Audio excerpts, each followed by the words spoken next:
Canal Ligados no Flu, chegando com um pacotão de notícias para você a partir de agora, incluindo o valor milionário que o Tricolor pode receber com a venda de um ex-jogador. E ainda, você sabia que o Fluminense teve mais torcedores do que o Vasco nos setores exclusivos do Maracanã no Clássico do domingo? Vou contar tudo isso e muito mais a partir de agora, logo depois da vinheta. Fluminense vai jogar, eu vou ficar louco da cabeça. Meus amigos, um grande abraço, obrigado mais uma vez pela sua presença, pela sua amizade aqui no canal Ligados no Flu. Para quem não sabe, para quem não me conhece, eu sou o Rodrigo Dias, eu sou jornalista e começo mandando aquele abraço especial para a galera que deixa o nome da cidade, de onde está nos assistindo. Então um abraço para o João Valdir, de Bom Retiro, Santa Catarina, o José Márcio, de Santos Dumont, Minas Gerais, o Márcio Azevedo, de Parintins, Amazonas, o Rodinei, do Jardim Catarina, em São Gonçalo, o Jairo Marins, de Ibitirama, Espírito Santo, o Ademir Souza, de Lisboa, tá ligado na gente direto de Portugal. O Jefferson Henrique, de Natal, também tá ligado com a gente. Assim como o Marlon José, de Macaé, no Rio de Janeiro. Obrigado a todos vocês. Deixe aí também nos comentários o nome da cidade de onde você está nos assistindo, que aos poucos eu vou atualizando o nome de todo mundo. É muita gente, graças a Deus. E quero agradecer também a Isabela Rezende, que deixou uma contribuição pro nosso canal via Pix. Você também pode contribuir, também pode ajudar o nosso canal, valorizar o nosso trabalho. Pix tá aqui, ó. Qualquer valor que você fizer já ajuda demais da conta a valorizar o nosso trabalho aqui no canal Ligados no Flu. Muito obrigado a todos. E não esqueça de fazer a sua inscrição se você não é inscrito, hein? Se você não é inscrito. Pessoal, vamos lá começar então com as notícias, porque a Federação do Rio divulgou o borderô do Clássico contra o Vasco, jogo que teve renda de R$2.300.000, com 57 mil pagantes, e o lucro da partida foi dividido entre os dois clubes. É o regulamento do Campeonato Carioca, meio a meio. Se tiver prejuízo é meio a meio, se tiver lucro é meio a meio.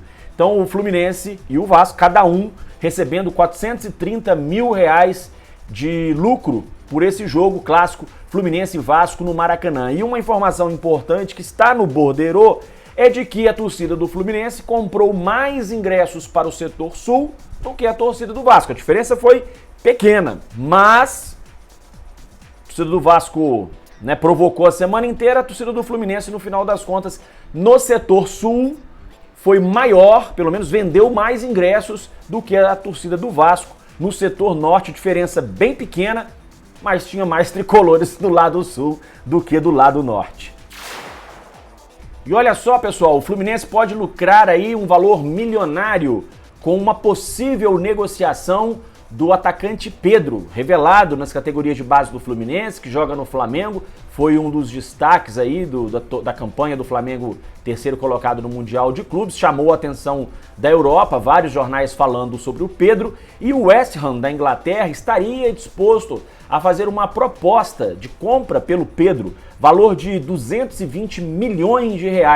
Pensar que o Fluminense vendeu o Pedro em 2019 por R$50 milhões, com a cotação da época, mas o West Ham estaria disposto então a fazer uma proposta de 40 milhões de euros ao Pedro, e o Fluminense, como clube formador, teria direito a receber 2,8%, né, desse valor, caso o Flamengo aceite a proposta. O Flamengo tem que aceitar também, não quer dizer que o Flamengo vai vender, mas se o Flamengo aceitar, o Fluminense teria direito a 2,8% desse valor por ser clube formador do Pedro.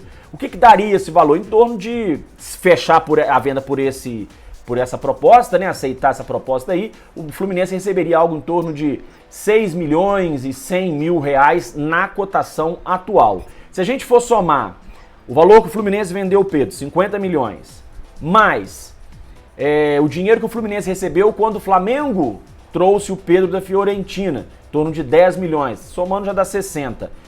Com mais 6 milhões, por exemplo, agora, né, hipoteticamente, vamos falar esse valor assim de forma hipotética, daria menos de R$70 milhões. O Flamengo, só nessa venda aí, já teria um lucro muito grande. Agora, é bom lembrar que o Flamengo contratou o Gerson em 2020, né, pelo valor de 87 milhões de reais, mais ou menos. Se o Flamengo concretizar essa venda do Pedro, ele vai ter lucrado quase o dobro do que o Fluminense vai lucrar, no caso, né? Quase o dobro do que o Fluminense lucrou com a venda do Pedro e ainda pode lucrar aí uma beiradinha aí. Uma beiradinha pequena, né? 6 milhões ia fazer muita diferença na minha conta. Mas a gente sabe para clubes grandes de futebol, 6 milhões não é um valor assim, né? Tão fora do normal.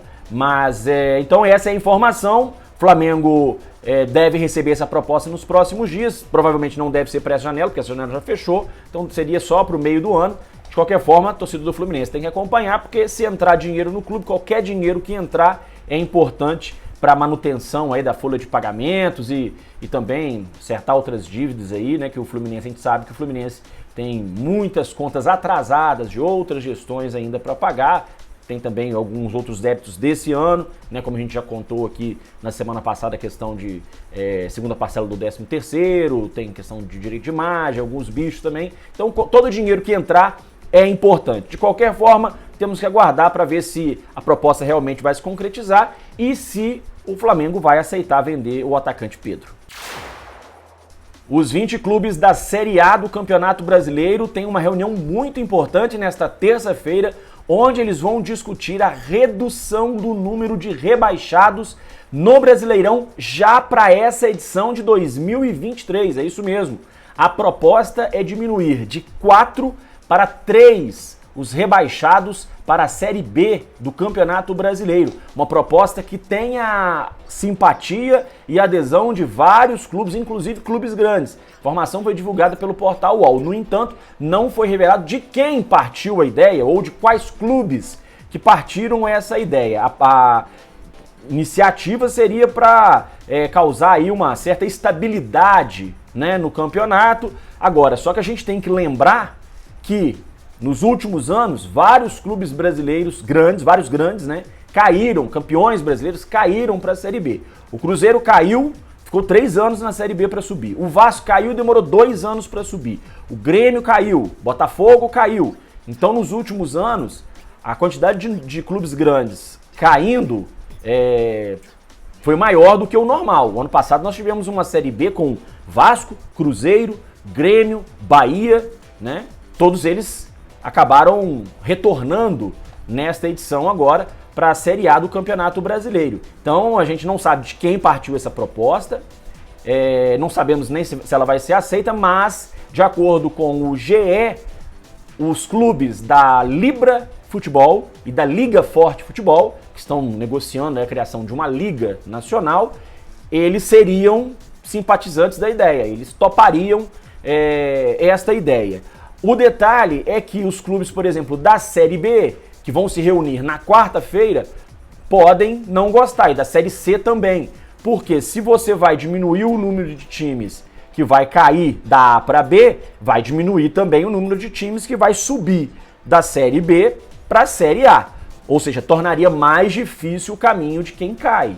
Por outro lado, haveria o mesmo critério na questão do descenso, da Série B para a Série C, da Série C para a Série D. Então, nessa terça-feira, a reunião é dos clubes da Série A, na quarta da Série B, na quinta da Série C e na sexta-feira, a reunião dos clubes da Série D. Proposta vai ser colocada na mesa para ver se os clubes aprovam essa modificação no regulamento do Campeonato Brasileiro já para essa temporada. E aí, torcedor? O que você acha dessa proposta de diminuir o número de clubes que caem da Série A para a Série B? Eu confesso que eu acho um pouco assim estranho que isso seja decidido quase na hora de começar a competição. Mas vamos aguardar.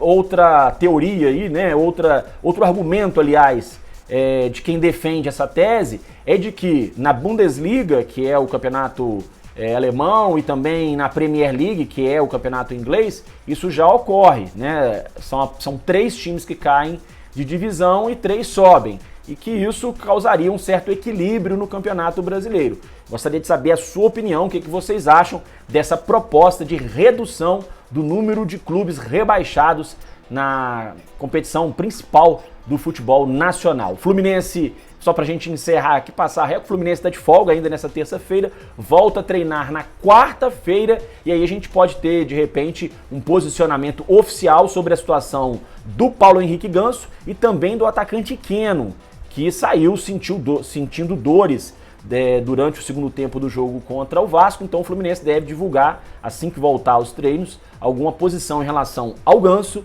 e também ao atacante Keno. Meus amigos, um grande abraço a todos, obrigado pela presença, até o próximo vídeo, tamo junto, pessoal!